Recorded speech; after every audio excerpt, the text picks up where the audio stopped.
Hey guys, a little bit of a different kind of video for you, slightly unscripted. I really enjoyed the Gauntlet mode that they added in Wave 3. I feel like Gauntlet has overwhelmingly breathed new life into Xenoblade 3. I honestly have not been playing the game too much in recent weeks, but Gauntlet mode has genuinely made me want to spend a lot of my free time just doing runs and playing Xenoblade 3, and it's making me want to finish 100%ing the file. So I am very glad that this mode exists. I'm blown away by how well Monolith Soft pulled this off. So as you can tell by the video title, this video is going to be 5 tips I have for you on playing Gauntlet. Now, I am no one Nell. I don't know all the optimal strategies. I'm not incredible at it. I'd like to think I'm fairly decent at the Gauntlet. But these are some just general pieces of advice for people that are just trying to casually enjoy Gauntlet. Before we get into it, I just want to ask that if you enjoyed the video or you enjoy any other videos on my channel, please just subscribe. It helps me a ridiculous amount. When my channel gets a large influx of subscribers, that really boosts me in the algorithm a lot. And the more subscribers and views I get, the more of this content that I get to make for you guys. Anyway, I'm done shilling now. So I guess we will start with the list. Number 1 is choose a class/character that you like. So if you're playing Gauntlet, chances are you're going to be playing for a while. The runs, especially on Pro, can take a lot of time, so it should definitely be a class you like, and ideally on a character that you like. I personally love Uni. She's my favorite of the 6 main party members, so that was a no-brainer for me, and one of my favorite attacking classes that she is good with is Full Metal Jaguar, so I picked that as well. I would also recommend probably trying to pick an attacking class. Of course you can play a defender or a healer. I don't know how much fun most people would have playing as a healer for an extended period of time like that. Obviously everybody is different, but my recommendation would be to stick with an attacker. One of the benefits of having an attacker, since in chain attacks none of the heroes like healers do not cap at 99 TP, defenders do not normally reactivate the character with the highest TP, and attackers don't get the extra 20% boost. Since they don't do that, you have control over one character that can. And I would say the most helpful one is probably going to end up being attacker, so that's very nice. Also, as the player, you're able to cancel your attacks, and that just naturally means you're going to be dealing more DPS than if you were a healer letting the AI deal the damage. So those are a couple of things to think about. But overall, it's about having fun. Obviously, we want to win. We want to make a really good build, but if you're playing through Gauntlet and you're not having fun, then you probably shouldn't be playing Gauntlet. Next up, the second tip I have for you is to make sure to check your hero equipment. Now, heroes, when they are selected in the Gauntlet, will have the same equipment, they will have the same arts, and they'll even have the same rank. Everything that your whole loadout for your hero is exactly the same. The only difference is that outside of a chain attack, the heroes will have access to all 5 of their normal arts, but in a chain attack, the heroes will only have the 3 arts on their palette that you've selected for them. So I would recommend going in and maybe adjusting those a little bit, seeing what you think would be good for chain attacks, and moving forward from there. Just taking a good general look at your heroes, and if you have not done their Ascension quests, go do their Ascension quests, because having them go from rank 10 to rank 20 is certainly a very big difference. Tip number 3 that I have for you is be mindful of combo arts. Obviously, that is just a general rule of thumb for playing Xenoblade 3 anyway, but I think break and topple is very, very important in this mode, not only because when an enemy is toppled, they're not attacking you, but also whenever you do topple something, you get a little bit of money, the points that you spend in the shop, which doesn't seem like a lot when you look at it. It definitely adds up. There are a number of items that'll increase your break chance, and there's even an emblem that will extend the amount of time that enemies are broken and toppled for, so that's really nice.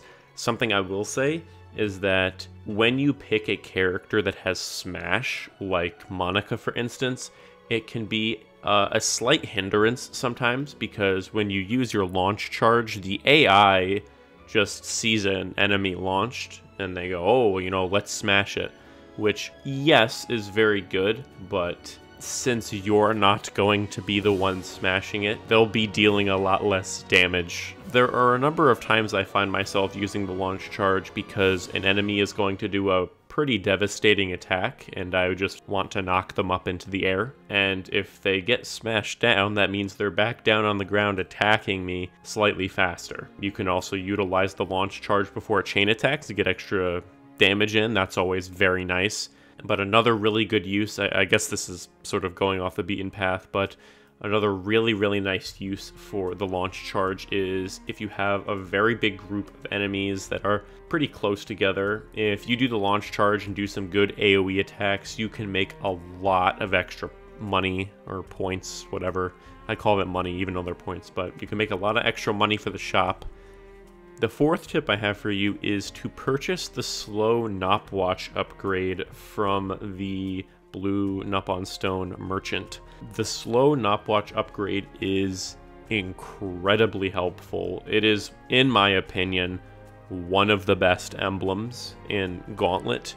In the first few runs that I did, it became increasingly apparent to me that managing the Nopwatch is probably one of, if not the most difficult aspect of Gauntlet.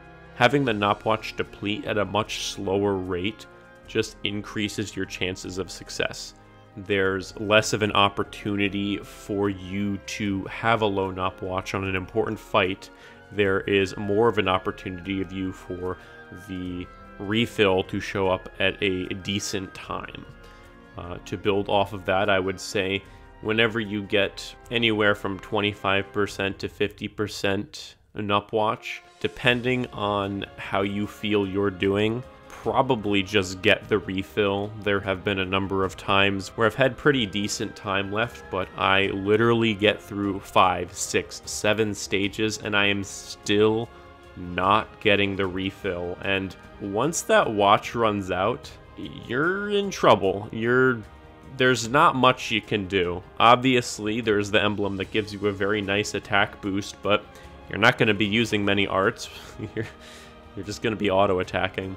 So really, really be careful of that. What I would also recommend is to try and purchase the discount card inside of Gauntlet. The discount card is an emblem that decreases the price of all items in the shop by 4%, which, again, that does not sound like a lot, but think of getting 4% off of every single thing you purchase in the whole mode. That ends up being several thousand points that you can then spend on even more upgrades. And the discount card is a pretty expensive item. It's definitely a tough one to justify purchasing.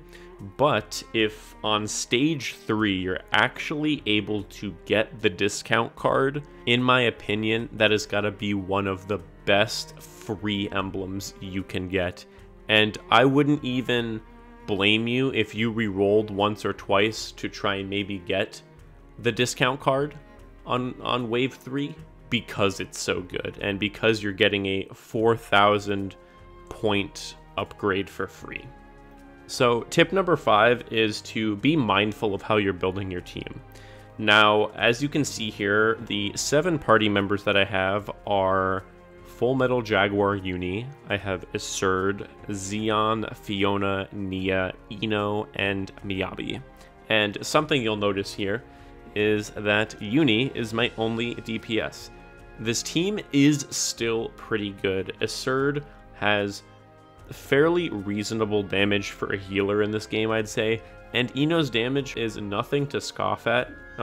Having just a dedicated DPS in addition to Uni would have been really good. I think if I were to go back and change how I built this team, I definitely would have changed one of the healers out for a DPS, because the run ended up dying mainly because I could not deal the damage in the time allotted. To my point, it's really important that when you're playing, you sort of understand what role every character has past the basic healer, defender, and attacker.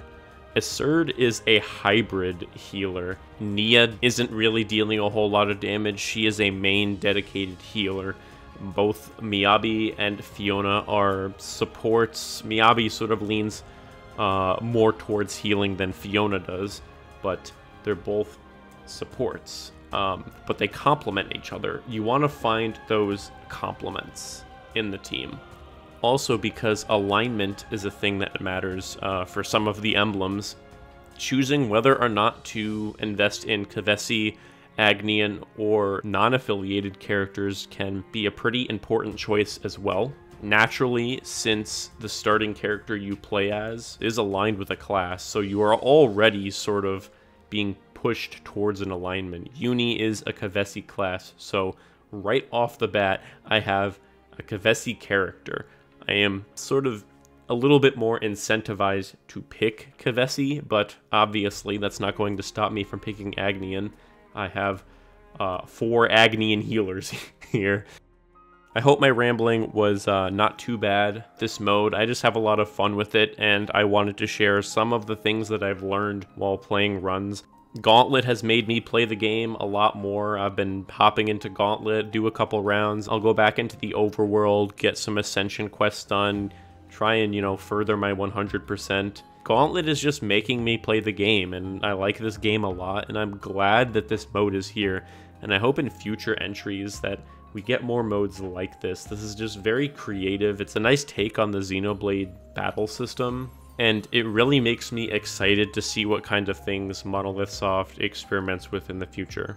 If you liked the video, be sure to give it a thumbs up, and like I said before, subscribe if you enjoy my content. I really, really appreciate it. If you have any tips for people playing Gauntlet, feel free to leave them down in the comments. I hope this could be a nice little resource for people trying to learn a little bit more about the mode. I'd like to thank my channel members for their continued support, you wonderful people, and a super duper special thanks to Polygloom and To Play, who are Legendary Blade members. You guys are rock stars. If you aren't a channel member, why don't I shill and just say, at minimum $2 a month, and it supports the channel. You can get some, you know, pretty cool benefits, some nice emotes if that tickles your fancy. Anyway, I hope you guys have a wonderful rest of your day. I will see you in the next video. Bye.